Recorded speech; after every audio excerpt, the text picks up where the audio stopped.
PSC tips and ട്രിക്സിലേക്ക് ഏവർക്കും സ്വാഗതം. വരുന്ന LDC 2024, LGS 2024 പരീക്ഷയ്ക്ക് തയ്യാറെടുക്കുന്നവർക്ക് വേണ്ടിയിട്ടുള്ള സിലബസ് അനുസരിച്ചിട്ടുള്ള ഫ്രീ ക്ലാസ്സുകൾ നമ്മുടെ ചാനലിലൂടെ സ്റ്റാർട്ട് ചെയ്തിട്ടുണ്ട്. അപ്പോൾ ഒരാഴ്ചയായി നമ്മൾ ക്ലാസ്സുകൾ വളരെ നല്ല രീതിയിൽ തന്നെ മുൻപോട്ട് പോകുന്നുണ്ട്. എല്ലാവരും കൃത്യമായിട്ട് പഠിക്കുന്നുണ്ടല്ലോ. നോട്ട്ബുക്കും പെന്നും ഒക്കെ കയ്യിൽ വയ്ക്കുക. ഒരു ദിവസം നമ്മൾ 3 ക്ലാസ്സുകൾ വെച്ചാണ് നൽകുന്നത്. ഒരാഴ്ച പഠിച്ച കാര്യങ്ങൾ ഞായറാഴ്ച രാത്രി 8 മണിക്ക് ലൈവായിട്ട് നിങ്ങൾക്ക് റിവിഷൻ പരീക്ഷ അറ്റൻഡ് ചെയ്യാനുള്ള സൗകര്യമുണ്ട്. അപ്പോൾ കൃത്യമായിട്ട് ഫോളോ ചെയ്യുക. അപ്പോൾ ക്ലാസ്സിനെ കുറിച്ച് കൂടുതൽ കാര്യങ്ങൾ അറിയാത്തവർ തുടക്കക്കാരാണ് എന്നുണ്ടെങ്കിൽ നിങ്ങൾ നമ്മുടെ ടെലിഗ്രാമിൽ ജോയിൻ ചെയ്യുക കേട്ടോ. താഴെ ഡിസ്ക്രിപ്ഷൻ ബോക്സിലും കമൻറ്റ് ബോക്സിൽ ഫസ്റ്റ് കമൻ്റ് ആയിട്ടും ലിങ്ക് കൊടുത്തിട്ടുണ്ട്.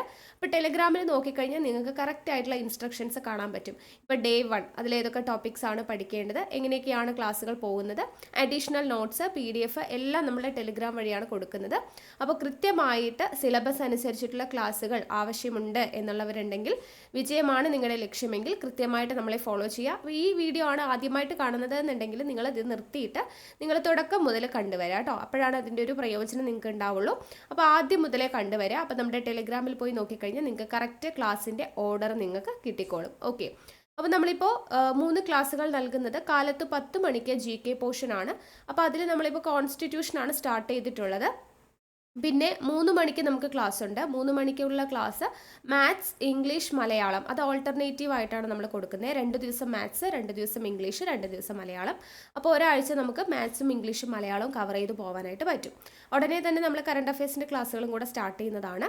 പിന്നെ രാത്രി 8 മണിക്ക് നമുക്ക് ലൈവ് സെഷൻ ഉണ്ട്. എല്ലാ ദിവസവും തിങ്കളാഴ്ച മുതൽ ശനിയാഴ്ച വരെ രാത്രി 8 മണിക്ക് ലൈവിൽ മുൻവർഷ ചോദ്യങ്ങളുടെ മോക്ക് ടെസ്റ്റ് ആയിരിക്കും.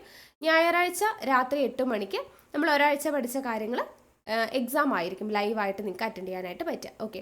അപ്പോൾ ഈ ഒരു രീതിയിലാണ് ക്ലാസ്സുകളൊക്കെ പോകുന്നത്. അപ്പോൾ നമ്മുടെ ക്ലാസ്സുകളെ കുറിച്ചുള്ള അഭിപ്രായം എന്താണെന്നുള്ളത് താഴെ ഒന്ന് കമൻറ്റ് ചെയ്ത് പറയണേ. എന്തെങ്കിലുമൊക്കെ സജഷൻസ് ഉണ്ടെങ്കിൽ അതും നിങ്ങൾക്ക് പറയാം. പിന്നെ ക്ലാസ്സൊക്കെ ഇഷ്ടമായിട്ടുണ്ട് എന്നുണ്ടെങ്കിൽ എന്തായാലും തീർച്ചയായിട്ടും ലൈക്ക് ചെയ്യുക. നിങ്ങളുടെ ഫ്രണ്ട്സിനൊക്കെ വീഡിയോസ് ഒന്ന് ഷെയർ ചെയ്ത് കൊടുക്കുകയും കൂടെ ചെയ്യാം. ഓക്കെ. അപ്പോൾ നമുക്ക് ഒട്ടും വൈകാതെ ക്ലാസ് സ്റ്റാർട്ട് ചെയ്യാം. അപ്പോൾ ഇന്ന് നമ്മൾ മൗലിക അവകാശങ്ങൾ, നമ്മൾ കഴിഞ്ഞ ക്ലാസ്സിൽ മൗലിക അവകാശങ്ങളിൽ ആർട്ടിക്കിൾ 18 വരെ അല്ലേ, എന്താണ് 18 എന്തായിരുന്നു? തലക്കെട്ടുകൾ നിർത്തലാക്കൽ വരെയാണ് നമ്മൾ പഠിച്ചത് അല്ലേ. ബാക്കി അവിടെ നിന്ന് ഇങ്ങോട്ട് 19 തൊട്ടുള്ള കാര്യങ്ങളാണ് നമ്മൾ ഇന്നത്തെ ക്ലാസ്സിൽ പഠിക്കാനായിട്ട് പോകുന്നത്. അപ്പോൾ നോട്ട്ബുക്കും പെന്നും റെഡിയാക്കി വെച്ചോളാം. ഓക്കെ. അപ്പോൾ മൗലിക അവകാശങ്ങളിൽ ആർട്ടിക്കിൾ 18 വരെ നമ്മൾ പഠിച്ചു. ഇനി ആർട്ടിക്കിൾ 19 മുതൽ 22 വരെയുള്ള കാര്യങ്ങൾ എന്താണ്? 19 മുതൽ 22 വരെയുള്ള കാര്യങ്ങൾ സ്വാതന്ത്ര്യത്തിനുള്ള അവകാശത്തെക്കുറിച്ചാണ് പറയുന്നത്. സ്വാതന്ത്ര്യത്തിനുള്ള അവകാശത്തെക്കുറിച്ചാണ് നമ്മൾ 19 മുതൽ 22 വരെ പറയുന്നത്. അപ്പോൾ മൗലിക അവകാശങ്ങളുടെ നട്ടെല്ല് എന്നറിയപ്പെടുന്നത് ആർട്ടിക്കിൾ 19 മുതൽ 22 വരെയുള്ള സ്വാതന്ത്ര്യത്തിനുള്ള അവകാശമാണ്. സ്വാതന്ത്ര്യത്തിനുള്ള അവകാശം 19 to 22 മൗലിക അവകാശങ്ങളുടെ നട്ടെല്ല് എന്ന പേരിലാണ് അറിയപ്പെടുന്നത്. അപ്പോൾ സ്വാതന്ത്ര്യം എന്ന് പറയുമ്പോൾ എന്തിനൊക്കെയുള്ള സ്വാതന്ത്ര്യമാണ്? ചിന്തിക്കുവാനുള്ള സ്വാതന്ത്ര്യം, ആവിഷ്കാരത്തിൻ്റെ സ്വാതന്ത്ര്യം, അവയുടെ പ്രയോഗത്തിൻ്റെ സ്വാതന്ത്ര്യം. ഓക്കെ. ഇപ്പോൾ ചിന്തിക്കുവാനും ആവിഷ്കാരത്തിനും അവയുടെ പ്രയോഗത്തിനും ഒക്കെയുള്ള സ്വാതന്ത്ര്യമാണ് സ്വാതന്ത്ര്യത്തിനുള്ള അവകാശം എന്നതുകൊണ്ട് നമ്മൾ ഉദ്ദേശിക്കുന്നത്. അപ്പോൾ 19 മുതൽ 22 വരെയാണ് സ്വാതന്ത്ര്യത്തിനുള്ള അവകാശം. അതിൽ ആർട്ടിക്കിൾ 19 എന്ന് പറയുന്നത് എന്താണ്? 6 മൗലിക സ്വാതന്ത്ര്യങ്ങളെ കുറിച്ചാണ് പറയുന്നത്. 6 മൗലിക സ്വാതന്ത്ര്യങ്ങളെ കുറിച്ച് പ്രതിപാദിക്കുന്ന ആർട്ടിക്കിൾ ഏത് എന്ന് ചോദിച്ചെങ്കിൽ ഏതാണ്? 19 ആണ് അല്ലേ. 19. ഈ 9 ഒന്ന് തിരിച്ചിട്ട് നമുക്ക് 6 എന്ന് എടുക്കാം അല്ലേ. അപ്പോൾ 6 മൗലിക സ്വാതന്ത്ര്യങ്ങളെ കുറിച്ച് പ്രതിപാദിക്കുന്നത് ആർട്ടിക്കിൾ 19 ഈ ആർട്ടിക്കിൾ 19 ആണ് പൗരസ്വാതന്ത്ര്യത്തിന്റെ അടിസ്ഥാനം എന്ന പേരിൽ അറിയപ്പെടുന്നത്. പൗരസ്വാതന്ത്ര്യത്തിന്റെ അടിസ്ഥാനം എന്ന പേരിൽ അറിയപ്പെടുന്നത് ആർട്ടിക്കിൾ 19 എന്നുള്ളത് അറിഞ്ഞിരിക്കുക. 6 മൗലിക സ്വാതന്ത്ര്യങ്ങളെ കുറിച്ച് പറയുന്നു. പൗരസ്വാതന്ത്ര്യത്തിന്റെ അടിസ്ഥാനം എന്ന പേരിൽ അറിയപ്പെടുന്നത് ആർട്ടിക്കിൾ 19. അപ്പോൾ ഈ ആർട്ടിക്കിൾ 19 പറഞ്ഞിട്ടുള്ള 6 മൗലിക സ്വാതന്ത്ര്യങ്ങൾ ഏതൊക്കെയാണ്? ഒന്ന് 19(1)(a). 19(1)(a)യിൽ പറയുന്നത് എന്താണ്? സംസാരത്തിനും ആശയപ്രകടനത്തിനുമുള്ള സ്വാതന്ത്ര്യം. എന്തിനൊക്കെയാ? സംസാരത്തിനും ആശയപ്രകടനത്തിനുമുള്ള സ്വാതന്ത്ര്യമാണ് 19(1)(a) പറയുന്നത്. ദെൻ 19(1)(b) പറയുന്നത് എന്തിനെ കുറിച്ചാണെന്ന് ചോദിച്ചാൽ നിരായുധരായി സമാധാനപരമായി ഒത്തുചേരാനുള്ള സ്വാതന്ത്ര്യം. ഒത്തുചേരാനുള്ള സ്വാതന്ത്ര്യം എന്ന് പറയുമ്പോൾ എങ്ങനെ ഒത്തുചേരാനാണ്? നിരായുധരായി സമാധാനപരമായി ഒത്തുചേരുന്നതിനുള്ള സ്വാതന്ത്ര്യം. ദെൻ 19(1)(c) പറയുന്നത് എന്താ? സംഘടനകളും പ്രസ്ഥാനങ്ങളും രൂപവൽക്കരിക്കുന്നതിനുള്ള സ്വാതന്ത്ര്യം. സംഘടനകളും പ്രസ്ഥാനങ്ങളും രൂപവൽക്കരിക്കുന്നതിനുള്ള സ്വാതന്ത്ര്യമാണ് 19(1)(c) പറയുന്നേ. 19(1)(d) പ്രതിപാദിക്കുന്നത് ഇന്ത്യയിലുടനീളം സഞ്ചരിക്കുവാനുള്ള സ്വാതന്ത്ര്യം. ഇന്ത്യയിലുടനീളം സഞ്ചരിക്കുവാനുള്ള സ്വാതന്ത്ര്യമാണ് 19(1)(d). ദെൻ 19(1)(e) പറയുന്നത് എന്താണ്? 19(1)(e) പറയുന്നത് ഇന്ത്യയിൽ എവിടെയും താമസിക്കുന്നതിനുള്ള സ്വാതന്ത്ര്യം. ഇന്ത്യയിൽ എവിടെയും താമസിക്കുന്നതിനുള്ള സ്വാതന്ത്ര്യം. ദെൻ 19(1)(g) ആണ് പറയുന്നത് കേട്ടോ. G ആണ്, F ഇല്ല. സ്വത്തവകാശവുമായി ബന്ധപ്പെട്ട കാര്യങ്ങളായിരുന്നു, അത് നമ്മൾ അവിടെ നിന്ന് എടുത്തു മാറ്റിയിട്ടുണ്ട്. അപ്പൊ 19(1)(g) എന്തിനെ കുറിച്ചാണ് പറയുന്നത്? ഇഷ്ടമുള്ള ജോലി ചെയ്യുന്നതിനും സ്വന്തമായി വ്യവസായം, അതുപോലെ കച്ചവടം എന്നിവ തുടങ്ങുന്നതിനുമുള്ള അവകാശത്തെക്കുറിച്ചാണ്, സ്വാതന്ത്ര്യത്തെക്കുറിച്ചാണ് 19(1)(g) പറയുന്നത്. അപ്പൊ ഇതാണ് നമ്മുടെ 6 മൗലിക സ്വാതന്ത്ര്യങ്ങൾ. എന്തൊക്കെയാണ്? 19(1)(a) എന്താ പറയുന്നേ? കൂടെ പറഞ്ഞോളൂ.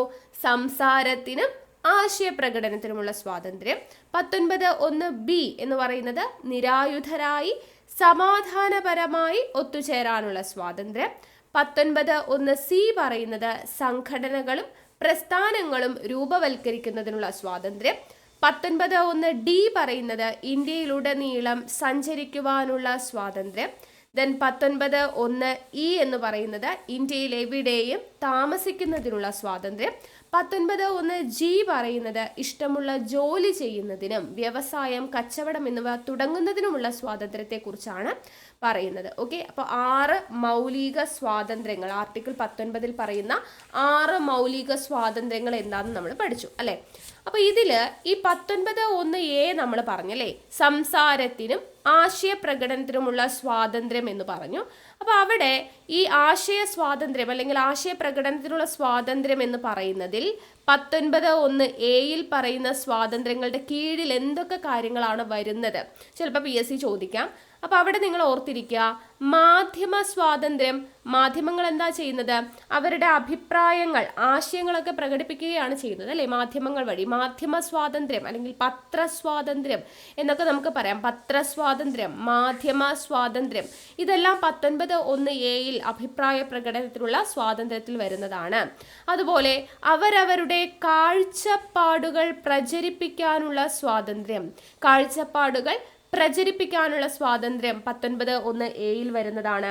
അതുപോലെ വാണിജ്യ പരസ്യങ്ങൾ ചെയ്യാറില്ലേ, അതും എന്താണ്? അവരുടെ ആശയം നമ്മളോട് കൺവേ ചെയ്യുകയാണ് അല്ലെ, വാണിജ്യ പരസ്യങ്ങളിലൂടെ. അപ്പൊ വാണിജ്യ പരസ്യങ്ങൾ പ്രചരിപ്പിക്കുന്നതിനുള്ള അല്ലെങ്കിൽ അതിനുള്ള സ്വാതന്ത്ര്യം. ദെൻ ടെലിഫോൺ സംഭാഷണം ചോർത്താതിരിക്കുവാനുള്ള അവകാശം. ടെലിഫോൺ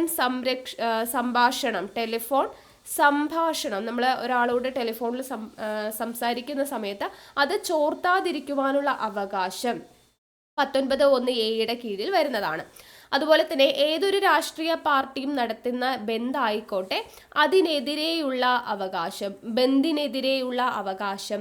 അതുപോലെ നമുക്ക് അഭിപ്രായ പ്രകടനം അല്ലെങ്കിൽ ആശയ പ്രകടനം എന്ന് പറയുമ്പോൾ എന്തെങ്കിലും കാര്യങ്ങൾ പറയുക മാത്രമല്ല, ചിലതൊക്കെ പറയാതിരിക്കാനുള്ള അല്ലെങ്കിൽ ചിലതിന് മുൻപിൽ നമുക്ക് നിശബ്ദത പാലിക്കുവാനുള്ള അവകാശം എന്ന് പറയുന്നതും 19(1)(a)യിൽ പറയുന്നതാണ് അല്ലെ. അഭിപ്രായ പ്രകടനം എന്ന് പറയുമ്പോൾ ചില സ്ഥലങ്ങളിൽ നമുക്ക് എന്തെങ്കിലുമൊക്കെ പറയേണ്ടി വരും, ചില സ്ഥലങ്ങളിൽ നമുക്ക് എന്താണ്, നിശബ്ദത പാലിക്കേണ്ടി വരും. അതും എന്താ, ഒരാശയം കൺവേ ചെയ്യും അല്ലെ. അപ്പൊ ആശയ പ്രകടനത്തിന് അല്ലെങ്കിൽ അഭിപ്രായ പ്രകടനത്തിനുള്ള സ്വാതന്ത്ര്യം എന്ന് പറയുന്നതിൽ നിശബ്ദത പാലിക്കാനുള്ള സ്വാതന്ത്ര്യം വരും. ദെൻ അതുപോലെ തന്നെ ദേശീയ പതാക ഉയർത്തുവാനുള്ള അവകാശം. ദേശീയ പതാക ഉയർത്തുക എന്ന് പറയുന്നത് നമ്മൾ നമ്മുടെ രാജ്യത്തോട് അല്ലെ, നമ്മൾക്കുള്ള എന്താണ്, ബഹുമാനവും അതിൻ്റെ കാര്യങ്ങളും അങ്ങനെയുള്ള ഒരു ആശയം തന്നെ തന്നെയാണ് കൺവേ ചെയ്യുന്നത് അല്ലേ. നമ്മൾ ഏത് രാജ്യക്കാരനാണ്, അല്ലെങ്കിൽ നമുക്ക് ദേശത്തോടുള്ള സ്നേഹം, അതെല്ലാം നമുക്ക് പ്രകടിപ്പിക്കുന്ന റെസ്പെക്റ്റ്, ഇതെല്ലാം പ്രകടിപ്പിക്കുന്നതിനുള്ള ഒരു കാര്യമാണ് ദേശീയ പതാക ഉയർത്തുക. അപ്പോൾ ദേശീയ പതാക ഉയർത്തുന്നതിനുള്ള അവകാശം, ഇതെല്ലാം 19(1)(a)യുടെ കീഴിൽ വരുന്നതാണ്. അതുപോലെ തന്നെ സർക്കാരിൻ്റെ പ്രവർത്തനങ്ങളെക്കുറിച്ച് അറിയുവാനുള്ള അവകാശം, സർക്കാരിൻ്റെ പ്രവർത്തനങ്ങൾ, അവരെന്തൊക്കെ കാര്യങ്ങളാണ് ചെയ്യുന്നത്, ഇതെല്ലാം അറിയുവാനുള്ള അവകാശം. അപ്പോൾ അറിയുവാനുള്ള അവകാശം എന്ന് പറയുന്ന സമയത്ത് നമുക്കിവിടെ ഇൻഡയറക്റ്റ് ആയിട്ട് പറയാവുന്ന ഒരു കാര്യമാണ് വിവരാവകാശ കമ്മീഷൻ ഫോം ചെയ്യാനായിട്ട് പ്രചോദനമായ, പരോക്ഷമായിട്ടാണ് കേട്ടോ, പരോക്ഷമായി ആ വേർഡ് ഇമ്പോർട്ടൻ്റ് ആണ്. കാരണം ഇന്ത്യൻ ഭരണഘടനയിൽ എവിടെയും തന്നെ വിവരാവകാശത്തെക്കുറിച്ചോ വിവരാവകാശ കമ്മീഷനെ കുറിച്ചോ നമ്മൾ പറയുന്നില്ല. ഇന്ത്യൻ ഭരണഘടനയിൽ എവിടെയും പ്രതിപാദിക്കുന്നില്ല. പക്ഷെ നമ്മളിപ്പോൾ പറഞ്ഞു, നമുക്ക് ഒരാൾ അഭിപ്രായം പറയുക അല്ലെങ്കിൽ ഒരാൾ സംസാരിക്കുക എന്ന് പറയുമ്പോൾ നമ്മൾ അതിലൂടെ കുറേ കാര്യങ്ങൾ അറിയുകയാണ് അല്ലേ. അപ്പോൾ അറിയാനുള്ള അവകാശം എന്ന് പറയുന്നത് ഇൻഡയറക്റ്റ് ആയിട്ട്, അപ്പോൾ പരോക്ഷമായി വിവരാവകാശ കമ്മീഷൻ രൂപം കൊള്ളാൻ പ്രചോദനമായ ആർട്ടിക്കിൾ ഏത് എന്ന് ചോദിച്ചു കഴിഞ്ഞാൽ ഏതാണ്? 19(1)(a) ആണ് എന്ന് നമുക്ക് പറയാം. അപ്പോൾ ഇത്രയും കാര്യങ്ങൾ 19(1)(a)യുമായി ബന്ധപ്പെട്ട് ജസ്റ്റ് ഒന്ന് അറിഞ്ഞിരിക്കാം. അതേപോലെ തന്നെ പിന്നെ 19(1)(c) നമ്മൾ പറഞ്ഞല്ലേ. 19(1)(c) നമ്മൾ എന്താ പറഞ്ഞത്? സംഘടനാ സ്വാതന്ത്ര്യമാണ് അല്ലേ. സംഘടനാ സ്വാതന്ത്ര്യമാണ് നമ്മൾ പറഞ്ഞത്. 19(1)(c)യിൽ സംഘടനാ സ്വാതന്ത്ര്യം. അവിടെ നിങ്ങൾ ഓർത്തു വെക്കേണ്ട ഇമ്പോർട്ടൻ്റ് ആയിട്ടുള്ള ഒരു കാര്യം സഹകരണ സംഘങ്ങളുടെ രൂപീകരണത്തെക്കുറിച്ച് പ്രതിപാദിക്കുന്ന ആർട്ടിക്കിളാണ് കേട്ടോ. സഹകരണ സംഘങ്ങളുടെ രൂപീകരണത്തെക്കുറിച്ച് പ്രതിപാദിക്കുന്ന ആർട്ടിക്കിളാണ് 19(1)(c) എന്ന് പറയുന്നത്. അപ്പോൾ സഹകരണ സംഘങ്ങൾ എന്ന് പറയുന്ന സംഭവം ഇങ്ങനെ കൂട്ടിച്ചേർത്തതാണ് പുതിയതായിട്ട് ഈ ഒരു ആർട്ടിക്കിളിലോട്ട്. ആദ്യം സഹകരണ സംഘം എന്ന് പറയുന്നത് ഒരു ഭരണഘടനാ സ്ഥാപനമായിരുന്നില്ല. നിലവിൽ അതൊരു ഭരണഘടനാ സ്ഥാപനമാണ്. 19(1)(c)യിൽ കൂട്ടിച്ചേർത്തതാണ്. നമ്മൾ പഠിച്ചു, ഒരു ഭരണഘടനയിൽ ഇല്ലാത്ത പുതിയൊരു കാര്യം കൂട്ടിച്ചേർക്കണമെങ്കിൽ ഒരു ഭേദഗതിയിലൂടെ പറ്റത്തുള്ളൂ അല്ലേ. അപ്പോൾ ആ ഭേദഗതി ഏതാന്ന് ചോദിച്ചാൽ 97-ാം ഭേദഗതി 2011 സഹകരണ സംഘം എന്ന് പറയുന്ന വാക്ക് 19(1)(c)യിൽ കൂട്ടിച്ചേർത്തത്. സഹകരണ സംഘം എന്ന് പറയുന്ന വാക്ക് 19(1)(c)യിൽ കൂട്ടിച്ചേർത്ത ഭേദഗതി ഏതാണ്? 97-ാം ഭേദഗതി 2011 എന്നുള്ളത് ഓർത്തിരിക്കുക. ഈ 97-ാം ഭേദഗതിയിലൂടെ പുതുതായി കൂട്ടിച്ചേർത്ത ഒരു ഭാഗം എന്ന് പറയുന്നത് 9B എന്ന് പറയുന്ന ഭാഗമാണ് പുതിയതായിട്ട് കൂട്ടിച്ചേർത്തത്. അതും കൂടെ ഓർത്തിരിക്കുക. ഓക്കെ, അപ്പോൾ ഇത്രയും കാര്യങ്ങൾ ഇവിടെ ഒന്ന് മനസ്സിലാക്കി വെക്കുക. അപ്പോൾ 19 ആർട്ടിക്കിൾ 19 നമ്മൾ പറഞ്ഞു കഴിഞ്ഞു. ഇനി അടുത്തത് ആർട്ടിക്കിൾ 20 ആണ് പറയുന്നത്. ആർട്ടിക്കിൾ 20 പറയുന്നത് എന്താ? കുറ്റങ്ങൾ സ്ഥാപിക്കുന്നത് സംബന്ധിച്ചുള്ള സംരക്ഷണമാണ് കേട്ടോ. കുറ്റങ്ങൾ സ്ഥാപിക്കുന്നത് സംബന്ധിച്ചുള്ള സംരക്ഷണമാണ് ആർട്ടിക്കിൾ 20 പറയുന്നത്. അപ്പോൾ ഇവിടെ നമുക്ക് 2-3 കാര്യങ്ങൾ, അതായത് 3 ഹെഡിങ്ങിൻ്റെ കീഴിൽ നമുക്ക് പഠിക്കാനായിട്ടുണ്ട്. അതായത് ആദ്യത്തെ point no ex post facto law എന്ന് പറയും. നോ എക്സ്പോസ്ഡ് ഫാക്ട് ലോ എന്ന് പറഞ്ഞാൽ എന്താണ്? ഫാക്ടോ എന്നാണ് കേട്ടോ. Facto law. No ex post facto law എന്ന് പറഞ്ഞു കഴിഞ്ഞാൽ, അതായത് ഒരാൾ ഇപ്പോൾ ഒരു കുറ്റം ചെയ്തിട്ടുണ്ട് എന്നുണ്ടെങ്കിൽ അയാൾ ചെയ്യുന്ന കുറ്റം, ഇപ്പോൾ ഈ വർഷമാണ് കുറ്റം ചെയ്തത്, അയാൾക്ക് ശിക്ഷ വിധിക്കുന്നത് ഒരു 4-5 കൊല്ലം കഴിഞ്ഞിട്ടാണെന്ന് വിചാരിച്ചോളൂ. അയാൾ കുറ്റം ചെയ്ത സമയത്തെ നിയമങ്ങൾ അനുസരിച്ചിട്ടുള്ള ശിക്ഷയായിരിക്കണം അയാൾക്ക് നൽകേണ്ടത്. അല്ലാതെ ഏത് സമയത്താണോ ശിക്ഷ വിധിക്കുന്നത് ആ സമയത്തുള്ള നിയമം അനുസരിച്ചിട്ടല്ല. കുറ്റം ചെയ്ത സമയത്തെ നിയമമനുസരിച്ച് വേണം ഒരാളെ നമ്മൾ എന്ത് ചെയ്യാൻ? ഒരു കുറ്റത്തിന് വേണ്ടി വിചാരണ ചെയ്യാൻ അല്ലെങ്കിൽ ശിക്ഷിക്കാൻ എന്ന് പറയുന്നത്. ഏത് വർഷത്താണോ ഏത് സമയത്താണോ അയാൾ കുറ്റം ചെയ്തത് ആ സമയത്തെ നിയമമനുസരിച്ചിട്ടുള്ള ശിക്ഷകളും വിചാരണാ രീതികളുമായിരിക്കണം അയാൾക്ക് കൊടുക്കേണ്ടത്. അതാണ് ഒന്നാമത്തെ point, no ex post facto law എന്ന് പറയുന്നത്. ഇനി രണ്ടാമത്തെ കാര്യം, മുൻകാല പ്രാബല്യത്തോടെ ക്രിമിനൽ നിയമങ്ങൾ പാസാക്കാൻ പാടില്ല. ഓക്കെ, മുൻകാല പ്രാബല്യത്തോടെ ക്രിമിനൽ നിയമങ്ങൾ പാസാക്കാൻ പാടില്ല എന്ന് പറയുന്നതും ഈ നോ എക്സ്പോസ്ഡ് ഫാക്ടോ ലോയുടെ കീഴിൽ വരുന്നതാണ്. അതുപോലെ തന്നെ നിലവിലുള്ള നിയമം ലംഘിക്കുന്ന ആളാണ് കുറ്റവാളി. നിലവിൽ ഏതാണോ നിയമം, അല്ലെ, ഇപ്പൊ നിലവിലുള്ള നിയമം ഏതാണോ അതിനെ ലംഘിക്കുന്ന ആളെയാണ് നമ്മൾ കുറ്റവാളിയായിട്ട് കരുതുന്നത്. ഈ പറയുന്ന 3 കാര്യങ്ങളാണ് നോ എക്സ്പോസ്ഡ് ഫാക്ടോ ലോയുടെ കീഴിൽ വരുന്നത്. എന്തൊക്കെ 3 കാര്യങ്ങൾ? ഒന്ന് പറഞ്ഞു, ഒരാൾ കുറ്റം ചെയ്തിട്ടുണ്ടെങ്കിൽ അയാൾ വിചാരണ ചെയ്യുന്നത് കുറ്റം ചെയ്ത സമയത്തെ നിയമങ്ങൾ അനുസരിച്ചിട്ടായിരിക്കണം എന്ന് പറഞ്ഞു. അടുത്തത്, മുൻകാല പ്രാബല്യത്തോടെ ക്രിമിനൽ നിയമങ്ങൾ പാസ്സാക്കാൻ പാടില്ല. നിലവിലുള്ള നിയമത്തെ ലംഘിക്കുന്നയാളെയാണ് നമ്മൾ കുറ്റവാളി എന്ന ഗണത്തിൽ പെടുത്തുന്നത്. ഇനി അടുത്ത ഒരു ഭാഗം ആർട്ടിക്കിൾ 20 വരുന്നതാണ് നോ ഡബിൾ ജിയോപാർഡി എന്നാണ് പറയുക. നോ ഡബിൾ ജിയോപാർഡി എന്ന് വെച്ചാൽ ഒരു കുറ്റത്തിന് ഒരു വ്യക്തിയെ ഒന്നിലധികം തവണ ശിക്ഷിക്കാനോ പ്രോസിക്യൂട്ട് ചെയ്യുവാനോ പാടില്ല. ഒരു കുറ്റം ചെയ്ത ഒരു വ്യക്തിയെ ഒരു വ്യക്തിയെ ഒന്നിലധികം തവണ, ഒരു കുറ്റത്തിന് ഒരു വ്യക്തിയെ ഒന്നിലധികം തവണ പ്രോസിക്യൂട്ട് ചെയ്യാനോ ശിക്ഷിക്കാനോ പാടില്ല എന്ന് പറയുന്നതാണ് നോ ഡബിൾ ജിയോപാർഡി എന്ന് പറയുന്നത്. ദെൻ അടുത്തതാണ് no self incrimination. No self incrimination എന്ന് വെച്ചാൽ എന്താണ്? അതായത് ഒരു വ്യക്തിയെ അയാൾക്കെതിരെ തന്നെ തെളിവുകൾ നൽകാൻ പ്രേരിപ്പിക്കാൻ പാടില്ല. അതുകൊണ്ടാണ് നമ്മൾ പോലീസ് സ്റ്റേഷനിൽ നമ്മൾ കോടതിയിൽ കൊണ്ടുപോകുമ്പോൾ പോലീസുകാർ ഇയാളെ ഉപദ്രവിച്ചോ എന്ന് ചോദിക്കാറുണ്ട്. അതായത് അയാളെ അടിച്ച് പരിക്കേൽപ്പിച്ച് കുറ്റം സമ്മതിക്കുവാനുള്ള ശ്രമം നടന്നോ എന്നതുകൊണ്ടാണ് അങ്ങനെ ചോദിക്കുന്നത്. മനസ്സിലായോ? അപ്പോൾ ഒരാളെ കുറ്റം അയാൾക്ക് സ്വന്തമായിട്ട് തെളിവുകൾ നൽകാനായിട്ട് പ്രേരിപ്പിക്കാൻ പാടില്ല. ശാരീരിക ഉപദ്രവങ്ങളൊക്കെ ഒരുപാട് ഉപദ്രവിച്ചു കഴിഞ്ഞാൽ ചിലപ്പോൾ ചെയ്യാത്ത ആൾ പോലും കുറ്റം സമ്മതിച്ചു പോകും, അല്ലെ? അപ്പം അങ്ങനെ ഒരു സിറ്റുവേഷൻ വരാൻ പാടില്ല. ഒരു വ്യക്തിയെ അയാൾക്കെതിരെ തന്നെ തെളിവുകൾ നൽകാൻ പ്രേരിപ്പിക്കാൻ പാടില്ല എന്ന് പറയുന്നതാണ് നോ സെൽഫ് ഇൻക്രിമിനേഷൻ എന്ന് പറയുന്നത്. അപ്പോൾ ആർട്ടിക്കിൾ 20 കീഴിൽ വരുന്ന കാര്യങ്ങൾ മനസ്സിലായല്ലോ. No ex post facto law, no double jeopardy, no self incrimination. ഓരോന്നും എന്താണെന്നുള്ളത് വ്യക്തമായിട്ട് മനസ്സിലായെന്ന് വിശ്വസിക്കുന്നു. ഓക്കെ, ഇനി അടുത്തത് ആർട്ടിക്കിൾ 21 പറയുന്നത്. ആർട്ടിക്കിൾ 21 പറയുന്നത് എന്താ?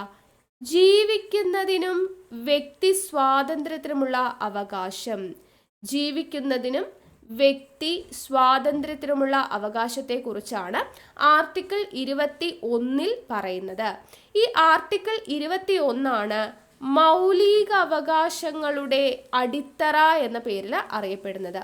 മൗലിക അവകാശങ്ങളുടെ അടിത്തറ എന്ന പേരിൽ അറിയപ്പെടുന്നത് ആർട്ടിക്കിൾ 21. അപ്പൊ ജീവിക്കുന്നതിനും വ്യക്തി സ്വാതന്ത്ര്യത്തിനുള്ള അവകാശം എന്ന് പറഞ്ഞു. ജീവിക്കുക എന്ന് പറയുമ്പോൾ എങ്ങനെ ജീവിക്കുന്നതാണ്? ഭയം കൂടാതെ അഭിമാനത്തോടെ നമുക്ക് അന്തസ്സോടെ ജീവിക്കാൻ പറ്റണം. അല്ലാതെ ഒരാളുടെ അടിമയായി ജീവനെ ഭയന്നുകൊണ്ട് ജീവിക്കുന്നതിനുള്ള സ്വാതന്ത്ര്യമല്ല. ഭയമൊന്നും കൂടാതെ അഭിമാനത്തോടെ അന്തസ്സോടെ ജീവിക്കുന്നതിനുള്ള സ്വാതന്ത്ര്യം എന്നതാണ് ആർട്ടിക്കിൾ 21, ജീവിക്കുന്നതിനും വ്യക്തി സ്വാതന്ത്ര്യത്തിനുള്ള അവകാശം എന്ന് പറയുന്നത്. അപ്പോൾ ഈ ജീവിക്കുന്നതിനും വ്യക്തി സ്വാതന്ത്ര്യത്തിനുള്ള അവകാശങ്ങളുടെ കീഴിൽ വരുന്ന കാര്യങ്ങളാണ്. ഒന്ന്, പൊതുസ്ഥലങ്ങളിൽ പുകവലി നിരോധിച്ചത്. പൊതുസ്ഥലങ്ങളിൽ പുകവലി നിരോധിക്കുക എന്ന് പറയുന്നത് നമ്മൾ കേട്ടിട്ടുള്ളതാണ്, അല്ലേ? പൊതുസ്ഥലങ്ങളിൽ പുകവലിക്കാൻ പാടില്ല. അപ്പൊ എന്തുകൊണ്ടാണ് അത് നിരോധിച്ചത്? നമ്മുടെ ജീവൻ അപകടമാകുമെന്ന് പറഞ്ഞിട്ടാണോ? അല്ല. അങ്ങനെയാണെങ്കിൽ സിഗരറ്റ് വലിക്കരുത് എന്ന് മാത്രം പറഞ്ഞാൽ മതിയല്ലോ. പൊതുസ്ഥലങ്ങളിൽ പുകവലിക്കരുത് എന്ന് പറയുന്നതിന് കാരണം എന്താണ്? നമ്മൾ പുകവലിക്കുന്ന ആള് പുകവലിക്കുന്നത് കൊണ്ട് അതിൻ്റെ പുക ശ്വസിച്ച് മറ്റുള്ള ആളുകൾക്ക് അതുകൊണ്ടുള്ള ഉപദ്രവം ഉണ്ടാവുന്നുണ്ട്, അല്ലേ? അപ്പം മറ്റുള്ളവരുടെ ജീവന് ഭീഷണിയാവുന്ന ഒരു പ്രവർത്തനമാണ് പൊതുസ്ഥലങ്ങളിൽ നിന്ന് പുകവലിക്കുന്നത്. അപ്പം അവർക്ക് ജീവിക്കുവാനുള്ള സ്വാതന്ത്ര്യം നമ്മൾ തടയാൻ പാടില്ല. അവർക്കാണ് അതിൻ്റെ ഉപദ്രവവും ദോഷവും അവരുടെ അസുഖങ്ങളൊക്കെ മറ്റുള്ളവർക്ക്, ആ പുക ശ്വസിക്കുന്നവർക്കും ഉണ്ടാവും, അല്ലേ? അപ്പം അവരുടെ ജീവിക്കുന്നതിനുള്ള സ്വാതന്ത്ര്യം ഇല്ലാതാക്കുകയാണ് നമ്മൾ ചെയ്യുന്നത്. അതുകൊണ്ടാണ് പൊതുസ്ഥലങ്ങളിൽ പുകവലിക്കാൻ പാടില്ല എന്ന് പറയുന്നത് ആർട്ടിക്കിൾ 21 കീഴിൽ വരുന്നത്. അപ്പോൾ ഈ ഒരു ആർട്ടിക്കിൾ അടിസ്ഥാനമാക്കിയാണ് പൊതുസ്ഥലങ്ങളിൽ പുകവലിക്കരുത് എന്ന് പറയുന്ന നിയമം വന്നിട്ടുള്ളത്. അതുപോലെ തന്നെയാണ് ഒരു പൗരന് സ്വന്തം ഇഷ്ടാനുസരണം ജീവിത പങ്കാളിയെ തിരഞ്ഞെടുക്കാനുള്ള അവകാശം ലഭിച്ചിട്ടുള്ളതും ഈ ഒരു ആർട്ടിക്കിൾ പ്രകാരമാണ്. ജീവിക്കുന്നതിനും വ്യക്തി സ്വാതന്ത്ര്യവുമുണ്ട്, അല്ലേ? വ്യക്തി സ്വാതന്ത്ര്യവുമുണ്ട്. അപ്പോൾ ഇഷ്ടമുള്ള ഒരു പങ്കാളിയെ തിരഞ്ഞെടുക്കുന്നതിനുള്ള അവകാശം ഏതിലാണ് വരുന്നത്? ഇഷ്ടമുള്ള പങ്കാളിയെ തിരഞ്ഞെടുക്കുന്നതിനുള്ള, ജീവിത പങ്കാളിയെ തിരഞ്ഞെടുക്കുന്നതും ആർട്ടിക്കിൾ 21 കീഴിൽ വരുന്നതാണ്. അതുപോലെ തന്നെയാണ് പ്രൈവസി. സ്വകാര്യതയ്ക്കുള്ള അവകാശം. സ്വകാര്യതയ്ക്കുള്ള അവകാശം മൗലിക അവകാശം ആയിട്ട് മാറിയിട്ടുണ്ട് അല്ലെ. അപ്പൊ സ്വകാര്യതയ്ക്കുള്ള അവകാശം ഉൾപ്പെടുന്നത് ആർട്ടിക്കിൾ 21-ലാണ്. അപ്പൊ സ്വകാര്യതയ്ക്കുള്ള അവകാശം മൗലിക അവകാശമാണ് എന്ന് വിധി പ്രഖ്യാപിച്ച കേസാണ് KS Puttaswamy case. KS Puttaswamy versus union of India 2017 ആണ് കേട്ടോ. 2017 KS പുട്ടസ്വാമി കേസാണ് സ്വകാര്യതയ്ക്കുള്ള അവകാശം മൗലിക അവകാശമായിട്ട് പ്രഖ്യാപിച്ച കേസ് എന്നുള്ളത് ഓർത്തിരിക്കുക. KS പുട്ടസ്വാമി കേസ് കേട്ടോ. അപ്പോൾ ഇത്രയും കാര്യങ്ങൾ ആർട്ടിക്കിൾ 21 ബന്ധപ്പെടുത്തി ഓർത്തിരിക്കുക. ഇനി next article 21A. Article 21A ആണ് പറയുന്നത്. Article 21A. 21A പറയുന്നത് എന്താണ്? 6 മുതൽ 14 വയസ്സ് വരെയുള്ള കുട്ടികൾക്ക് സൗജന്യവും വിദ്യാഭ്യാസം അല്ലെ സൗജന്യവുമായിട്ടുള്ള വിദ്യാഭ്യാസം നൽകണമെന്ന് നിഷ്കർഷിക്കുന്നതാണ് ആർട്ടിക്കിൾ 21A. 6 മുതൽ 14 വയസ്സ് വരെയുള്ള കുട്ടികൾക്കുള്ള സൗജന്യ വിദ്യാഭ്യാസം 6 മുതൽ 14 വയസ്സ് വരെയുള്ള കുട്ടികൾക്ക് സൗജന്യ വിദ്യാഭ്യാസം നൽകണമെന്ന് നിഷ്കർഷിക്കുന്ന ആർട്ടിക്കിളാണ് ആർട്ടിക്കിൾ 21A പറയുന്നത്. അപ്പോൾ ഈ പറയുന്നതും നമ്മൾ പുതുതായിട്ട് ഇന്ത്യൻ ഭരണഘടനയിൽ കൂട്ടിച്ചേർത്ത കാര്യമാണ് അല്ലെ. ആർട്ടിക്കിൾ 21A വിദ്യാഭ്യാസത്തിനുള്ള അവകാശം കൂട്ടിച്ചേർത്തതാണ്. അപ്പോൾ പുതുതായിട്ടൊരു കാര്യം കൂട്ടിച്ചേർക്കണമെങ്കിൽ ഒരു ഭേദഗതി വരണം. അതാണ് 86-ാം ഭേദഗതി. 86-ാം ഭേദഗതി വർഷം 2002. 2002 86-ാം ഭേദഗതിയിലൂടെയാണ് ആർട്ടിക്കിൾ 21A കൂട്ടിച്ചേർത്തത്. ഈ 86-ാം ഭേദഗതി വരുന്ന സമയത്തെ പ്രധാനമന്ത്രി ആരായിരുന്നു എന്ന് ചോദിച്ചു കഴിഞ്ഞാൽ അടൽ ബിഹാരി വാജ്പേയി ആയിരുന്നു കേട്ടോ. AB വാജ്പേയി ആയിരുന്നു ആ സമയത്തെ പ്രധാനമന്ത്രി. പ്രസിഡന്റ് ആരായിരുന്നു എന്ന് ചോദിച്ചു കഴിഞ്ഞാൽ APJ അബ്ദുൽ കലാം ആയിരുന്നു. ഓക്കെ, അപ്പോൾ 86-ാം ഭേദഗതി നിലവിൽ വരുന്ന സമയത്തെ പ്രധാനമന്ത്രി AB Vajpayee, president APJ Abdul Kalam ആയിരുന്നു. ഇനി പാർലമെന്റ് വിദ്യാഭ്യാസ അവകാശ നിയമം പാസാക്കിയത് എപ്പോൾ? പാസാക്കിയത് ചോദിച്ചാൽ 2009 ഓഗസ്റ്റ് 26-നാണ് പാസാക്കിയത്. നിലവിൽ വന്നത് സ്ഥിരം ചോദ്യമാണ് 2010 ഏപ്രിൽ 1. 2010 ഏപ്രിൽ 1-നാണ് വിദ്യാഭ്യാസ അവകാശ നിയമം നിലവിൽ വരുന്നത്. പാസാക്കിയത് 2009 ഓഗസ്റ്റ് 26. ഓക്കെ അല്ലേ? അപ്പോൾ ഇത്രയും കാര്യങ്ങൾ ആർട്ടിക്കിൾ 21A ബന്ധപ്പെടുത്തി അറിഞ്ഞിരിക്കുക. ഇനി അടുത്തത് ആർട്ടിക്കിൾ 22. ആർട്ടിക്കിൾ 22 പറയുന്നത് എന്താണ്? അന്യായമായ അറസ്റ്റിനും തടങ്കലിൽ വയ്ക്കുന്നതിനെതിരെയുള്ള അവകാശം. അന്യായമായ അറസ്റ്റിനും തടങ്കലിൽ വെക്കുന്നതിനെതിരെയുള്ള അവകാശത്തെയാണ് ആർട്ടിക്കിൾ 22 പ്രതിപാദിക്കുന്നത്. അപ്പോൾ അറസ്റ്റ് എന്നൊക്കെ പറയുമ്പോൾ നമുക്കറിയാം നമ്മൾ 2 കൈയിലും വിലങ്ങൊക്കെ ഇടും അല്ലേ. അപ്പോൾ 22 കൈയിലും വിലങ്ങൊക്കെ ഇട്ടിട്ടാണ് നമ്മൾ അറസ്റ്റ് ചെയ്യുക. ആ രീതിയിൽ ഓർത്താൽ മതി. അപ്പോൾ ആർട്ടിക്കിൾ 22 അന്യായമായ അറസ്റ്റിനും തടങ്കലിൽ വെക്കുന്നതിനെതിരെയുമുള്ള അവകാശത്തെക്കുറിച്ച് പറയുന്നത്. ഓക്കെ, അപ്പോൾ ഇവിടെ പറയുന്ന 1-2 പോയിന്റ് ഉണ്ട്. അതായത് അറസ്റ്റ് ചെയ്യപ്പെടുന്ന ഒരു വ്യക്തിക്ക് അറസ്റ്റിന്റെ കാരണം അറിയുവാനുള്ള അവകാശമുണ്ട്. അപ്പം അന്യായമായ അറസ്റ്റ് എന്ന് പറയുമ്പോൾ നമുക്ക് എന്താണ് അതിന് എതിരെയുള്ള അവകാശമാണ് പറയുന്നത്. അപ്പോൾ ഒരാളെ അറസ്റ്റ് ചെയ്യാൻ പോവാണ്. ഇപ്പം നമ്മൾ സിനിമയിലൊക്കെ കാണുന്നത് പോലെ കുറച്ച് പോലീസുകാർ വന്നു, യു ആർ അണ്ടർ അറസ്റ്റ് എന്ന് പറഞ്ഞിട്ട് ആളെ ജീപ്പിൽ കയറ്റി കൊണ്ടുപോകുന്നു. അങ്ങനെയൊന്നും ചെയ്യാൻ പറ്റത്തില്ല. ഒരാളെ നമ്മൾ അറസ്റ്റ് ചെയ്യണമെന്നുണ്ടെങ്കിൽ നമ്മൾ പറയില്ലേ, ഇപ്പോഴത്തെ മൂവീസിലൊക്കെ ആണെങ്കിൽ കാണാം, ഒരാളെ അറസ്റ്റ് ചെയ്യാൻ വരുമ്പോൾ ഹീറോ ചോദിക്കും വാറന്റ് ഉണ്ടോ കയ്യിൽ അല്ലേ. എന്താണ് ഈ വാറന്റ്? ഈ ആളെ എന്തിനാണ് നമ്മൾ അറസ്റ്റ് ചെയ്യുന്നത് എന്നുള്ളത് അയാളെ ബോധ്യപ്പെടുത്തണം.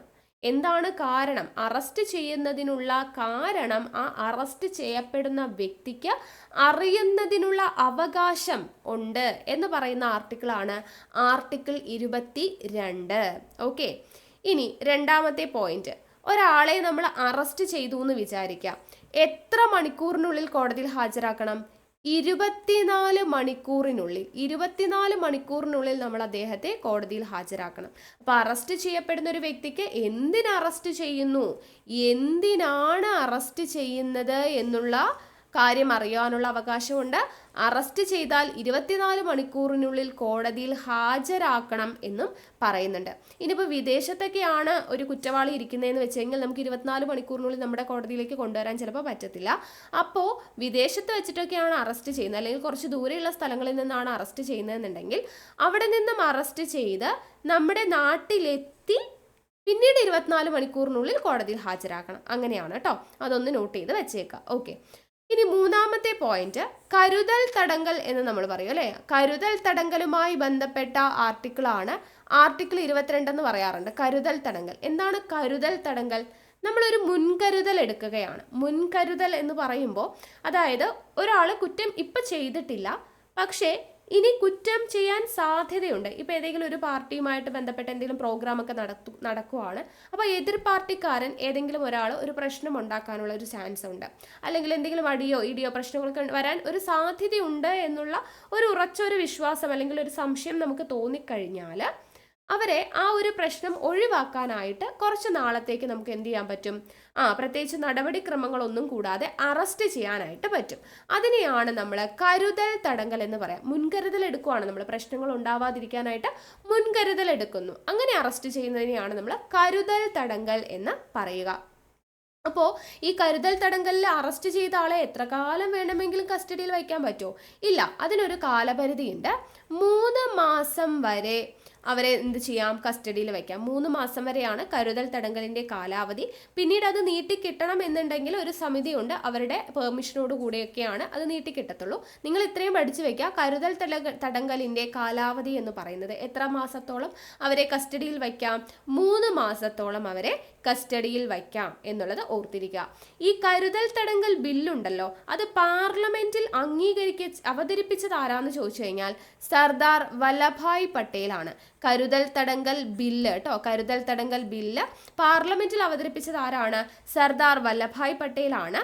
ഈ കരുതൽ തടങ്കൽ നിയമപ്രകാരം അറസ്റ്റിലായ ആദ്യത്തെ വ്യക്തിയാണ് AK ഗോപാലൻ. AK ഗോപാലനാണ് ചോദിച്ചിട്ടുണ്ട് കേട്ടോ. കരുതൽ തടങ്കൽ അനുസരിച്ച് ആദ്യമായിട്ട് കരുതൽ തടങ്കൽ നിയമപ്രകാരം ആദ്യമായിട്ട് അറസ്റ്റിലായ വ്യക്തി ആരാണ്? AK ഗോപാലനാണ് എന്നുള്ളത് അറിഞ്ഞിരിക്കുക. ഈ കരുതൽ തടങ്കൽ നിയമം നിലവിൽ വന്നത് എന്നാന്ന് ചോദിച്ചു കഴിഞ്ഞാൽ 1950 ഫെബ്രുവരി 26-നാണ്. 1950 ഫെബ്രുവരി 26-നാണ് കരുതൽ തടങ്കൽ നിയമം നിലവിൽ വരുന്നത് എന്നുള്ള കാര്യം കൂടെ ഓർത്തിരിക്കുക. ഓക്കെ. അപ്പോൾ ആർട്ടിക്കിൾ 22 നമ്മൾ പറഞ്ഞു. ആർട്ടിക്കിൾ 22. ഇനി അടുത്തത് ആർട്ടിക്കിൾ 23 പറയുന്നത്. ആർട്ടിക്കിൾ 23. അപ്പോൾ നോക്കാം. ആർട്ടിക്കിൾ 23-ഉം 24-ഉം പറയുന്നത് എന്താണ്? ചൂഷണത്തിനെതിരെയുള്ള അവകാശമാണ് അല്ലേ. ചൂഷണത്തിനെതിരെയുള്ള അവകാശത്തെക്കുറിച്ചാണ് ആർട്ടിക്കിൾ 23, 24 എന്നിവയിൽ പറയുന്നത്. അതിൽ ആർട്ടിക്കിൾ 23 പറയുന്നത് മനുഷ്യക്കടത്ത് തടയുന്നു. മനുഷ്യക്കടത്ത് തടയുന്ന ആർട്ടിക്കിൾ ഏത് എന്ന് ചോദിച്ചാൽ 23-ആണ്.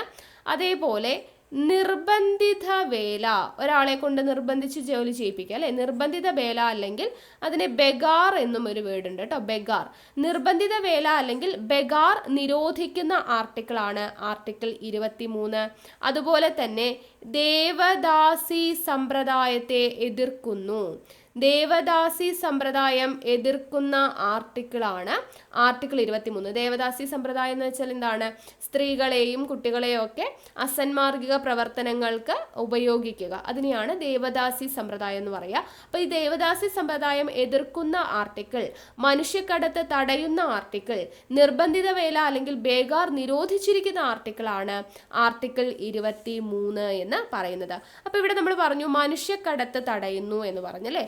അപ്പോൾ അതുമായി ബന്ധപ്പെടുത്ത് ലോക മനുഷ്യക്കടത്ത് വിരുദ്ധ ദിനം എന്ന്, ലോക മനുഷ്യക്കടത്ത് വിരുദ്ധ ദിനം എന്ന് ചോദിച്ചു കഴിഞ്ഞാൽ എന്നാണ്?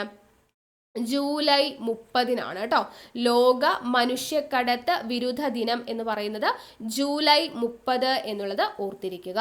ഓക്കെ. ഇനി അടുത്തത് ആർട്ടിക്കിൾ 24. ആർട്ടിക്കിൾ 24 പറയുന്നത് എന്താണ്? ബാലവേല നിരോധനം. ബാലവേല നിരോധനവുമായി ബന്ധപ്പെട്ട ആർട്ടിക്കിളാണ് ആർട്ടിക്കിൾ 24 എന്ന് പറയുന്നത്. അപ്പോൾ ബാലവേല നിരോധനം എന്ന് പറയുമ്പോൾ എന്താണ്?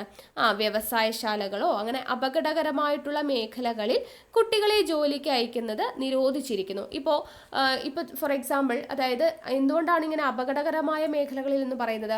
ഇപ്പോൾ ഒരു കുട്ടി പത്രം വിറ്റിട്ടാണ് ജീവിക്കുന്നതെന്ന് വിചാരിക്കുക. അതായത് പാർട്ട് ടൈം ആയിട്ട് പത്രം വിൽക്കുന്നു. പത്രം വിറ്റ് കിട്ടുന്ന കാശ് ഉപയോഗിച്ചിട്ടാണ് ആ കുട്ടി പഠിക്കുകയും ബാക്കിയുള്ള കാര്യങ്ങളൊക്കെ ചെയ്യുന്നത്. അങ്ങനെയാണെങ്കിൽ അത് ബാലവേലയാണെന്നും പറഞ്ഞ് നിരോധിക്കാൻ പറ്റുമോ? ഇല്ല. കാരണം അത് ആ കുട്ടിയുടെ ജീവിത മാർഗമാണ്. അങ്ങനെയല്ല, പക്ഷേ കുട്ടികളെ നമ്മൾ നിർബന്ധിച്ച് ഈ വ്യവസായശാലകൾ, അപകടകരമായിട്ടുള്ള സ്ഥലങ്ങൾ, കുട്ടികളുടെ ജീവന് അപകടമുണ്ടാവുന്ന തരത്തിലുള്ള സ്ഥലങ്ങളിൽ കുട്ടികൾ ജോലിക്ക് പോകുന്നത് നിരോധിച്ചിരിക്കുന്നു എന്നാണ് ഉദ്ദേശിച്ചിരിക്കുന്നത്. അല്ലാതെ ഒരാളുടെ ജീവിത മാർഗമാണ്. ഇപ്പോൾ ഒരു ലോട്ടറി വിറ്റിട്ടോ അല്ലെങ്കിൽ പത്രം വിറ്റിട്ടോ ഒരു ചായക്കടയിൽ എന്തെങ്കിലും ജോലിയൊക്കെ ചെറുതായിട്ട് ചെറിയ രീതിയിലൊക്കെ ചെയ്തിട്ടൊക്കെ ജീവിതോപാധി കണ്ടെത്തുന്ന അതിനെ നമ്മൾക്ക് നിരോധിക്കാൻ പറ്റത്തില്ല. പക്ഷെ കുഞ്ഞിൻ്റെ ജീവന് അപകടം വരുന്ന രീതിയിലുള്ള ജോലികൾ ചെയ്യുന്നത് നിരോധിച്ചിരിക്കുന്നതാണ് ആർട്ടിക്കിൾ 24 എന്ന് പറയുന്നത്. അപ്പോൾ ഇവിടെ ഓർത്തിരിക്കണം, ബാലവേല നിരോധന നിയമം വന്നിട്ടുള്ളത് 1986 ബാലവേല നിരോധന നിയമം വന്നിട്ടുള്ളത് 1986. ബാലവേല വിരുദ്ധ ദിനം എന്നാണ്. ബാലവേല വിരുദ്ധ ദിനം ജൂൺ 12. ബാലവേല വിരുദ്ധ ദിനം എന്ന് പറയുന്നത് ജൂൺ 12 എന്നുള്ളത് അറിഞ്ഞിരിക്കുക. ഓക്കെ അല്ലേ? യെസ്. അപ്പോൾ ആർട്ടിക്കിൾ 24 നമ്മൾ പഠിച്ചു കഴിഞ്ഞു. ഇനി നമുക്ക് ആർട്ടിക്കിൾ 25 മുതൽ 28 വരെയുള്ള ആർട്ടിക്കിൾ പഠിക്കണം. ആർട്ടിക്കിൾ 25 മുതൽ 28. ആർട്ടിക്കിൾ 25 മുതൽ 28 വരെ എന്തിനെ കുറിച്ചാണ് പറയുന്നത്? മതസ്വാതന്ത്ര്യത്തിനുള്ള അവകാശമാണ്. മതസ്വാതന്ത്ര്യത്തിനുള്ള അവകാശത്തെക്കുറിച്ച് പറയുന്ന ആർട്ടിക്കിളാണ് ആർട്ടിക്കിൾ 25 മുതൽ 28 വരെ. അപ്പോൾ അതിൽ ഓരോന്നായിട്ട് നോക്കാം. ആർട്ടിക്കിൾ 25 പറയുന്നത് എന്താണ് എന്ന് ചോദിച്ചു കഴിഞ്ഞാൽ, സ്വതന്ത്രമായി ഏതു മതത്തിലും വിശ്വസിക്കാനും, സ്വതന്ത്രമായി ഏതു മതത്തിൽ വിശ്വസിക്കുവാനും ആചരിക്കുവാനും പ്രചരിപ്പിക്കുവാനും പഠിപ്പിക്കുന്നതിനുമുള്ള സ്വാതന്ത്ര്യം.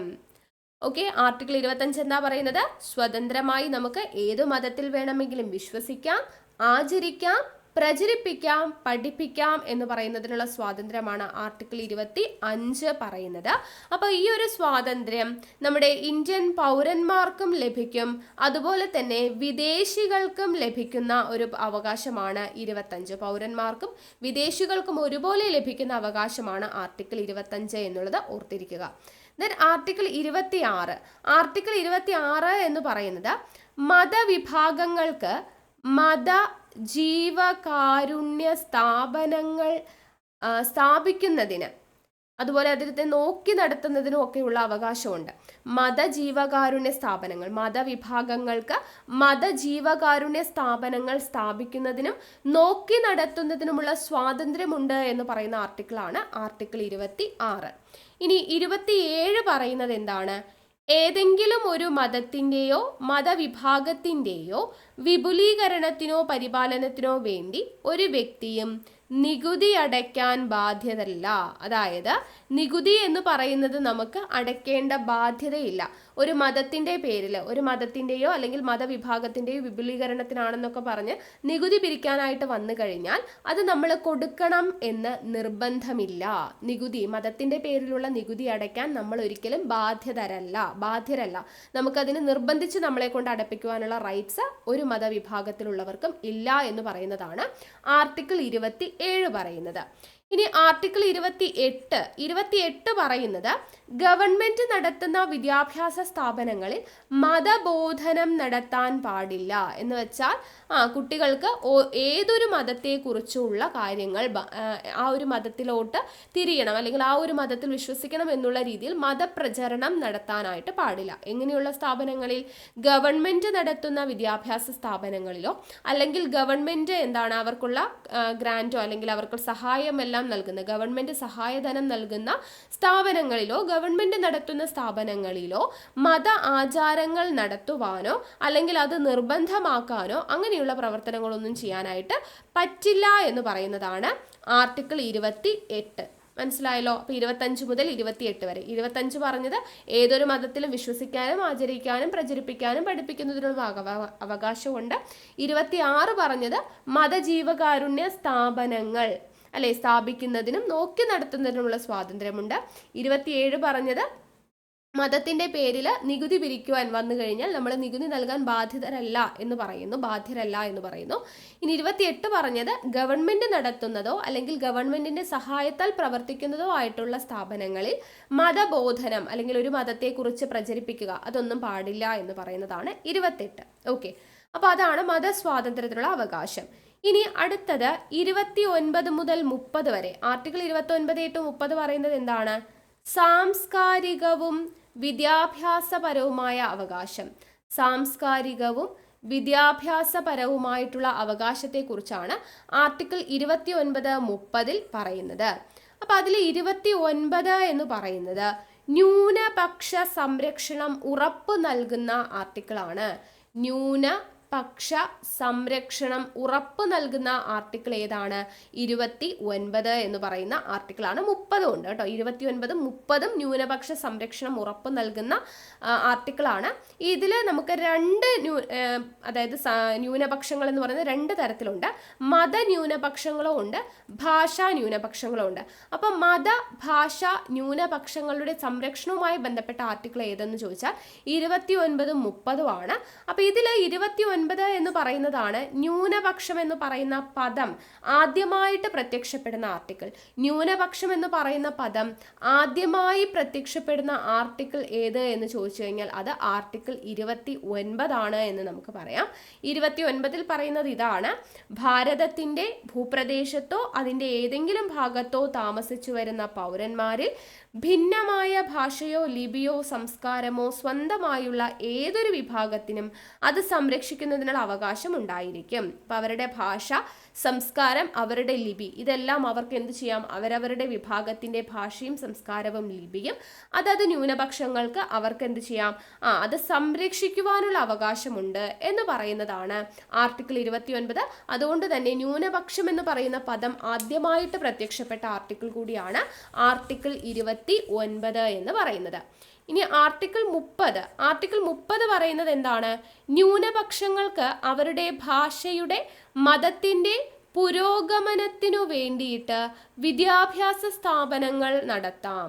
പുരോഗമനത്തിന് വേണ്ടിയിട്ട് കേട്ടോ, ന്യൂനപക്ഷങ്ങൾക്ക് അവരുടെ ഭാഷയുടെ പുരോഗമനത്തിന് വേണ്ടിയോ മതത്തിന്റെ പുരോഗമനത്തിന് വേണ്ടിയോ വിദ്യാഭ്യാസ സ്ഥാപനങ്ങൾ നടത്താം എന്ന് പറയുന്ന ആർട്ടിക്കിളാണ് ആർട്ടിക്കിൾ 30 എന്ന് പറയുന്നത്. ഓക്കെ, അപ്പോൾ ഈ ന്യൂനപക്ഷങ്ങളുടെ കാര്യം പറഞ്ഞില്ലേ? അപ്പൊ ന്യൂനപക്ഷം എന്ന് പറയുന്നതിൽ ദേശീയ അടിസ്ഥാനത്തിൽ ഈ ന്യൂനപക്ഷം എന്ന് പറയുന്ന വിഭാഗത്തിൽ ഉൾപ്പെടുന്ന മതങ്ങൾ എത്രയാണ് എന്ന് ചോദിച്ചു കഴിഞ്ഞാൽ 6 മതങ്ങളാണ് ഉള്ളത്. ഓക്കെ, ന്യൂനപക്ഷ വിഭാഗത്തിൽ പെടുന്ന മതങ്ങൾ 6 എണ്ണമാണ് ദേശീയ അടിസ്ഥാനത്തിലുള്ളത്. അത് ഏതൊക്കെയാണെന്നുള്ളത് പഠിച്ചു വെക്കണം. 1 ഇസ്ലാം. 2 ക്രിസ്തു. 3 സിഖ്. 4 പാഴ്സി. 5 ബുദ്ധമതം. 6 ജൈനമതം. ഓക്കെ, അപ്പോൾ ഈ 6 മതങ്ങളാണ് ദേശീയ അടിസ്ഥാനത്തിൽ ന്യൂനപക്ഷം എന്ന് പറയുന്ന വിഭാഗത്തിൽ ഉൾപ്പെടുന്ന മതങ്ങൾ. 6 എണ്ണം: ഇസ്ലാം മതം, ക്രിസ്തു മതം, സിഖ് മതം, പാഴ്സി, ബുദ്ധമതം, ജൈനമതം. ഈ 6 എണ്ണമാണ് ന്യൂനപക്ഷ വിഭാഗത്തിൽ ഉൾപ്പെടുന്ന, ദേശീയ അടിസ്ഥാനത്തിൽ ഉൾപ്പെടുന്ന 6 മതങ്ങൾ എന്ന് പറയുന്നത്. ഇതിൽ ഏറ്റവും ഒടുവിലായിട്ട് ന്യൂനപക്ഷ അംഗീകാരം ലഭിച്ച മതമാണ് ജൈനമതം. 2014 അംഗീകരിച്ചത്. ജൈനമതം ന്യൂനപക്ഷ മതമായിട്ട് അംഗീകരിച്ചത് 2014. അപ്പോൾ ഒരു മതം അത് ന്യൂനപക്ഷമാണോ അല്ലയോ എന്ന് തീരുമാനിക്കുന്നത് ആരാ? അത് ദേശീയ ന്യൂനപക്ഷ കമ്മീഷനാണ്. ദേശീയ ന്യൂനപക്ഷ കമ്മീഷനാണ് ഒരു മതം ന്യൂനപക്ഷമാണോ അല്ലയോ എന്ന് തീരുമാനിക്കുക. ദേശീയ ന്യൂനപക്ഷ കമ്മീഷൻ 1993 വരുന്നത്. അപ്പോൾ 1993 വന്ന ദേശീയ ന്യൂനപക്ഷ കമ്മീഷനാണ് ഒരു മതം ന്യൂനപക്ഷമാണോ അല്ലയോ എന്ന് തീരുമാനിക്കുന്നത്. അങ്ങനെയാണെങ്കിൽ ദേശീയ ന്യൂനപക്ഷ അവകാശ ദിനം എന്നാണ്? ദേശീയ ന്യൂനപക്ഷ അവകാശ ദിനം. ദേശീയ ന്യൂനപക്ഷ അവകാശ ദിനം എന്ന് ചോദിച്ചു കഴിഞ്ഞാൽ ഡിസംബർ 18 കേട്ടോ. ഡിസംബർ 18-നാണ് ദേശീയ ന്യൂനപക്ഷ അവകാശ ദിനം എന്ന് പറയുന്നത്. ഓക്കെ, അപ്പോൾ 29, 30 കിട്ടിയെന്ന് വിശ്വസിക്കുന്നു. ഇനി അടുത്ത ആർട്ടിക്കിളാണ് ലാസ്റ്റ് മൗലികാവകാശങ്ങളിൽ ആർട്ടിക്കിൾ 32. ആർട്ടിക്കിൾ 32 പറയുന്നത് എന്താണ്? മൗലിക അവകാശങ്ങളുടെ ലംഘനം ഉണ്ടായിട്ടുണ്ടെങ്കിൽ മൗലിക അവകാശങ്ങളുടെ ലംഘനം ഉണ്ടായാൽ അവർക്ക് ആരെ തേടാം, അല്ലെങ്കിൽ ആരുടെ സഹായം തേടാം? സുപ്രീം കോടതിയെ നേരിട്ട് സമീപിക്കാം. മൗലിക അവകാശങ്ങളുടെ ലംഘനം ഉണ്ടായാൽ സുപ്രീം കോടതിയെ നേരിട്ട് സമീപിക്കാം എന്ന് പറയുന്ന ആർട്ടിക്കിളാണ് ആർട്ടിക്കിൾ 32 എന്ന് പറയുന്നത്. ഈ ആർട്ടിക്കിളിനെയാണ് ഡോക്ടർ BR അംബേദ്കർ എന്തെന്ന് പ്രതിപാദിച്ചത്? ഇന്ത്യൻ ഭരണഘടനയുടെ ഹൃദയവും ആത്മാവും എന്ന് BR അംബേദ്കർ വിശേഷിപ്പിച്ചതാണ് ആർട്ടിക്കിൾ 32. BR അംബേദ്കർ എങ്ങനെ വിശേഷിപ്പിച്ചേ? ഹൃദയവും ആത്മാവും, ഇന്ത്യൻ ഭരണഘടനയുടെ ഹൃദയവും ആത്മാവും എന്ന് വിശേഷിപ്പിച്ചു. കൂടാതെ മൗലിക അവകാശങ്ങളിൽ മൗലികമായത് എന്ന് BR അംബേദ്കർ വിശേഷിപ്പിച്ചതും ആർട്ടിക്കിൾ 32-നെയാണ്. അപ്പോൾ മൗലികാവകാശങ്ങളുടെ ലംഘനമുണ്ടായാൽ ഒരു പൗരന് സുപ്രീം കോടതിയെ നേരിട്ട് സമീപിക്കാം എന്ന് പറയുന്ന ആർട്ടിക്കിളാണ് ആർട്ടിക്കിൾ 32. BR അംബേദ്കർ ഹൃദയവും ആത്മാവും എന്നും മൗലികാവകാശങ്ങളിൽ മൗലികമായത് എന്നും വിശേഷിപ്പിച്ച ആർട്ടിക്കിളാണ് ആർട്ടിക്കിൾ 32. ഓക്കെ അല്ലേ? അപ്പോൾ ഇത്രയും ആയിക്കഴിഞ്ഞാൽ നമ്മുടെ മൗലിക അവകാശങ്ങൾ എന്ന് പറയുന്ന ഭാഗം കംപ്ലീറ്റ് ആയിട്ടുണ്ട്. പ്രധാനപ്പെട്ട എല്ലാ പോയിന്റ്സും പറഞ്ഞിട്ടുണ്ട്. അപ്പോൾ ഇത് നിങ്ങൾ നോട്ട് ചെയ്ത് വെച്ച് പഠിക്കുക. അപ്പോൾ ഇതിൻ്റെ അഡീഷണൽ ആയിട്ട് പഠിക്കേണ്ട പോയിന്റ്സ് നമ്മൾ PDF ടെലഗ്രാമിൽ ഇട്ട് തരും. അതും കൂടെ വായിച്ച് ഇതിൻ്റെ കൂട്ടത്തിൽ നോട്ട്സ് തയ്യാറാക്കിയിട്ട് വേണം പഠിക്കാൻ വേണ്ടിയിട്ട് കേട്ടോ. അപ്പോൾ ക്ലാസ് ഇഷ്ടമായിട്ടുണ്ടെങ്കിൽ ലൈക്ക് ചെയ്യുക. നിങ്ങളുടെ സജഷൻസ് താഴെ കമൻ്റ് ആയിട്ട് അറിയിക്കുക. മാക്സിമം നിങ്ങളുടെ ഫ്രണ്ട്സിന് ഷെയർ ചെയ്ത് കൊടുക്കുക. ടെലഗ്രാമിൽ ജോയിൻ ചെയ്യാൻ ആരും മറക്കരുത്. ലിങ്ക് ഞാൻ താഴെ കമൻറ്റ് ബോക്സിൽ ഫസ്റ്റ് കമൻ്റ് ആയിട്ട് കൊടുത്തിട്ടുണ്ട്. ഓക്കെ, അപ്പോൾ നമുക്ക് അടുത്ത ക്ലാസ്സുമായിട്ട് വീണ്ടും കാണാം. താങ്ക്